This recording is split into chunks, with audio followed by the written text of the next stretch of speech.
This is my new to me 2009 Toyota Tundra.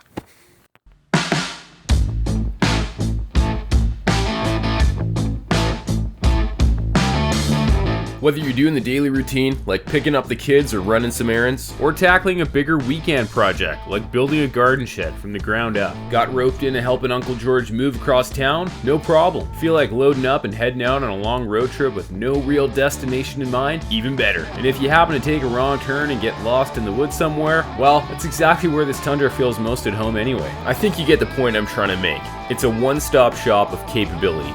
Versatile enough for everyday life, rugged enough for the unexpected, and let's be honest, it just looks cool doing it all. It's comfortable, dependable, and built to handle whatever you want to put it through. In today's video, I'll be breaking down some key reasons I bought this thing, and also going to talk about some pros and cons and take a look at some subtle upgrades I decided to pull the trigger on right off the hop, like wheels, brakes, tires, and just some general maintenance along the way. So if you like trucks, or maybe thinking about a Tundra, glad you found the video. Sit back, relax, maybe grab a Red Bull. Let's get into it. This 2009 is considered to be a second-gen Tundra, which ran from 2007 through 2021. However, in 2014, there was a bit of a facelift. They were offered in 4-liter engines, 4.6, 4.7, 5.7 V8s. The 5.7 is what's in this truck, puts out 381 horsepower, 401 foot-pounds of torque. They were offered in regular, double, or crew cab models. This is a double cab. They offered 2-wheel drive or 4-wheel drive. This is the 4-wheel drive SR5 model. It's a mid-tier trim offering power seats, windows, a double cab, pretty spacious, but not as spacious as the crew cab, which is a bit overkill in my opinion. It's almost kind of weird looking if I'm honest. It's got the 6.5 standard bed as well. The previous owner made some tasteful modifications like these aftermarket tow mirrors, which are very helpful in little unfriendly parking lots. Whenever I buy a new to me truck, I usually like to go through it and at least go through the basics. In this case, the brakes felt a little funky, so I decided to start there.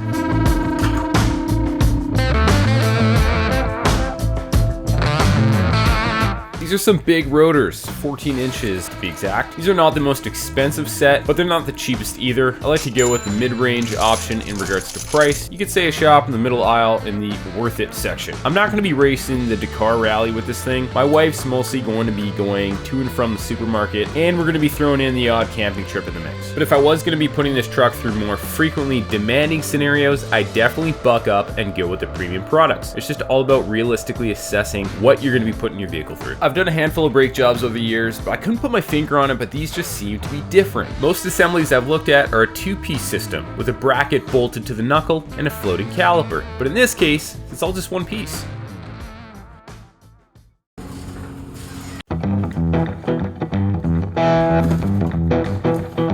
Whatever these mystery type of calipers were, one thing remains clear: they kind of look like crap, so I got some new ones. A little bit of research and a chat with my work buddy later, I learned these are referred to as fixed calipers. They're a 1-piece system with 4 pistons. After looking into these for a little bit, I realized they are far superior for even brake pressure, heat management, and overall performance. But of all the things I intended to change about this truck, tires were at the very top of the list. I want to use 35s, as I think they really fill out full-size trucks well while still being practical for everyday use. Air may be free, but containing it isn't. These budget tires should get me rolling for a little while yet. Meanwhile, my buddy Tom called me. My wheels were finally in. Tom owns Premier Tire in Surrey, and I've been getting wheels off him for years. He's gone above and beyond to help accommodate all of my unconventional requests.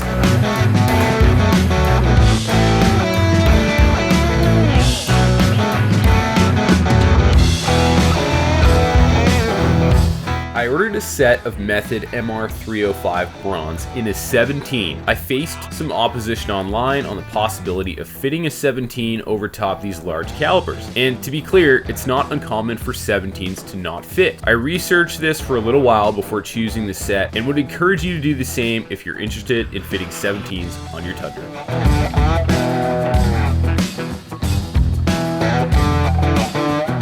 It is is just bananas to me what wheels and tires can do to completely alter the look of a vehicle. You can see how tight of a fit these 17s are over the caliper. But hey, a fit's a fit, right? I totally understand why people recommend 18s. At the same time, I like having as little rim as possible and as much rubber as possible. I just prefer the look, and I like the added comfortability off-roading. Same goes for the 35-inch tires. They do require a certain offset in order to minimize rubbing. I might even make a separate video looking into this.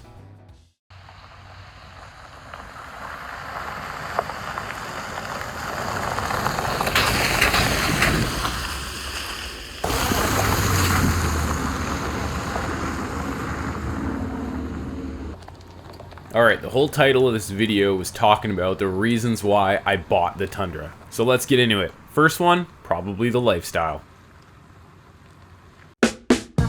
Camping, road trips, hauling gear, doing day-to-day life, the Tundra is basically built for an active lifestyle. Although we got some young kids and do the whole family life thing, a minivan just really doesn't fit the lifestyle all that well. Sure, we can make it work, but the box is really nice for all of my and my wife's projects, and the suspension platform gives us confidence to get to those more hidden campsites. Next up, and more unique to the Tundra itself, is the Tundra reliability. Toyota has a reputation for building trucks that last forever, and the Tundra is no exception. Many owners easily push well past 250,000 miles with proper maintenance. The 4.7 and 5.7 have been documented to surpass 1 million miles multiple times.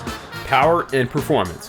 Whether it's towing, hauling, climbing up some hills, the Tundra packs some serious power, especially the models with the V8s. This thing is more than up to anything its rivals could offer, and often beats them in terms of ride and handling, while posting a 0 to 60 mile per hour sprint in around 6.3 seconds.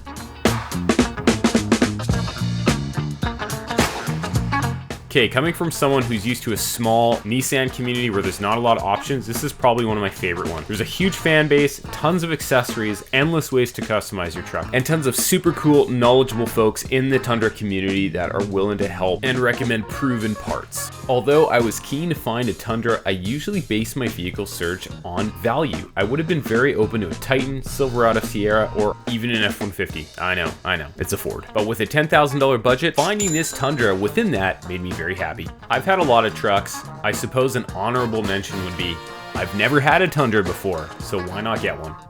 I know I'm still in the honeymoon phase, as they put it, in regards to a new truck, but I am really enjoying this thing. I'm stoked to get out, adventure with it, and do some more modifications. If that sounds like something you guys would like to see, please like and subscribe. Thanks so much for watching.